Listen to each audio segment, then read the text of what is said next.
اعوذ باللہ من الشیطان الرجیم بسم اللہ الرحمن الرحیم یا ایہا الذین آمنوا توبوا الی اللہ توبة نصوحا عسى ربكم ان يكفر عنكم سیئاتکم ويدخلكم جنات تجری من تحتها الانہار یوم لا یخزی اللہ النبی والذین آمنوا معه نورهم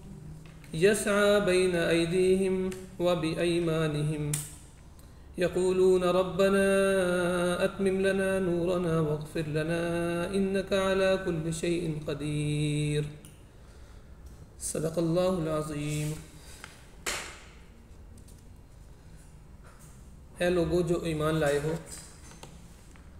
اللہ سے توبہ کرو، خالص توبہ۔ بعید نہیں کہ اللہ تمہاری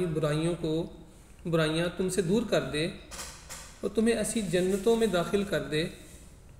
جن کے نیچے نہریں بہہ رہی ہوں گی۔ یہ وہ دن ہوگا جب اللہ اپنے نبی کو اور ان لوگوں کو جو اس کے ساتھ ایمان لائے ہیں رسوا نہ کرے گا۔ ان کا نور ان کے آگے آگے اور ان کے دائیں جانب دوڑ رہا ہوگا، اور وہ کہہ رہے ہوں گے کہ اے ہمارے رب، ہمارا نور ہمارے لیے مکمل کر دے اور ہم سے درگزر فرما، تو ہر چیز پر قدرت رکھتا ہے۔ معزز شرکاء، ہمارا آج کا موضوع ہے توبہ، اور اس میں سے بھی توبہ کے مختلف پہلو ہیں جس پہ ہم آج گفتگو کریں گے، وہ توبۃ النصوح ہے۔ آج کے اس دور کے اندر جب کہ ہم مختلف مسائل کا شکار ہیں اور مختلف جو چھوٹی چھوٹی بیماریاں اور گناہ ہیں وہ آہستہ آہستہ ہماری زندگی کا حصہ بھی بنتے جا رہے ہیں، ہمارے معاشرے کا حصہ بنتے جا رہے ہیں، ان کی موجودگی میں ہمارے لیے ضروری ہے کہ ہمارا اپنے رب سے تعلق جو ہے وہ مضبوط ہوتا رہے۔ وہ کیسے ہوگا، اس کا ایک ذریعہ انشاءاللہ تعالی ہم آج اس پہ بات کریں گے۔ جو لفظ توبہ ہے، اگر ہم اس کو لغت کے اعتبار سے دیکھیں تو علمی اردو لغت جو ہے انہوں نے اسے کہا ہے، اس میں لکھا ہے کہ گناہ سے باز رہنا، برے کاموں سے باز رہنا، افسوس، پچھتاوا۔ اسی طرح فرہنگ آصفیہ کے اندر اس کا جو لکھا گیا ہے اس کا مطلب، تو انہوں نے مزید اس کی وضاحت کی ہے کہ پشیمانی، اس پہ استغفار، ندامت، انفعال۔ تو یہ گویا جو توبہ ہے، اگر ہم اس کے معنی کو دیکھیں، لغوی معنی کو، تو پتہ چلتا ہے کہ یہ ندامت ہے، پشیمانی ہے، استغفار ہے، گناہوں سے باز رہنا ہے۔ اگر ہم شرعی اعتبار سے دیکھیں تو حضرت ابن عباس رضی اللہ تعالی عنہ فرماتے ہیں، انہوں نے بھی اس کی تعریف کی ہے کہ فرماتے ہیں توبہ یہ ہے کہ بندہ اس گناہ پر نادم ہو جس کا اس نے ارتکاب کیا، پھر اللہ کے سامنے معذرت پیش کرے،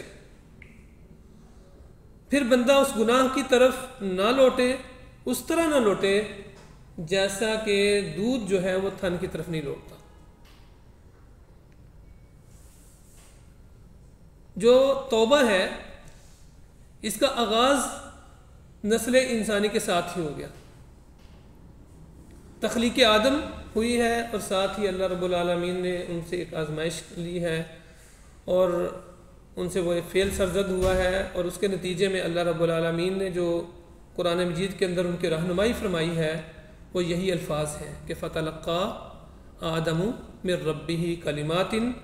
فَتَابَ عَلَيْهِ، یہ سورہ بقرہ کی آیت نمبر 37 ہے۔ تو اس میں اللہ رب العالمین فرما رہے ہیں کہ اللہ تعالیٰ نے آدم علیہ السلام کو کچھ کلمات جو ہے وہ سکھائے، اور اس کے بعد کیا کیا، اللہ نے ان کی توبہ کو قبول کیا۔ اِنَّهُ هُوَ التَّوَّابُ الرَّحِيمُ، کیونکہ وہ توبہ قبول کرنے والا ہے۔ سیدنا ابو ہریرہ رضی اللہ عنہ سے روایت ہے، وہ بیان کرتے ہیں کہ نبی اکرم صلی اللہ علیہ وسلم نے فرمایا، جب اللہ تعالیٰ نے مخلوق پیدا کی تو اپنی کتاب میں لکھا، میں نے اپنے نفس پر لازم قرار دیا کہ میری رحمت میرے غصے پر غالب ہے، یہ نوشتہ اس نے اپنے پاس عرش پر رکھا ہوا ہے۔ تو یہ صحیح بخاری کی حدیث نمبر 7404 ہے۔ تو گویا جیسے ہی انسان کی تخلیق اللہ نے کی ہے، ساتھ ہی توبہ کا جو دروازہ ہے اللہ تعالیٰ نے اس کو بھی کھول دیا ہے، اور اس کو اپنے ہر بندے کے لیے اس کو ہمیشہ کے لیے کھلا رکھا ہے۔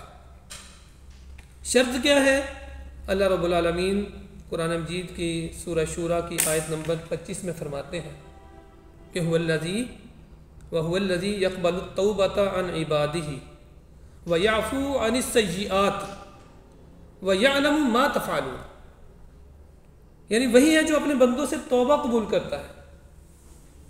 اور برائیوں سے درگزر کرتا ہے، حالانکہ تم لوگوں کے سب افعال وہ ان سے واقف ہے۔ تو گویا جو توبہ ہے ہر اس فرد کے لیے اس کا دروازہ کھلا ہے جو اس کی طرف رجوع کرنے والا ہو، جو اس سے مانگنے والا ہو، جو اپنے رب سے اپنا تعلق مضبوط کرنے کے لیے خواہش مند ہو۔ اللہ فرماتا ہے میں ہر اس فرد کی توبہ قبول کرنے کے لیے تیار ہوں۔ پھر اللہ رب العالمین نے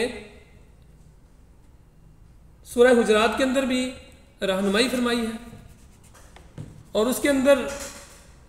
مختلف جو بیماریاں ہیں، جو ہماری زبان کی بیماریاں ہیں، ان کا تذکرہ کیا ہے، ان کے برائیوں کا تذکرہ کیا ہے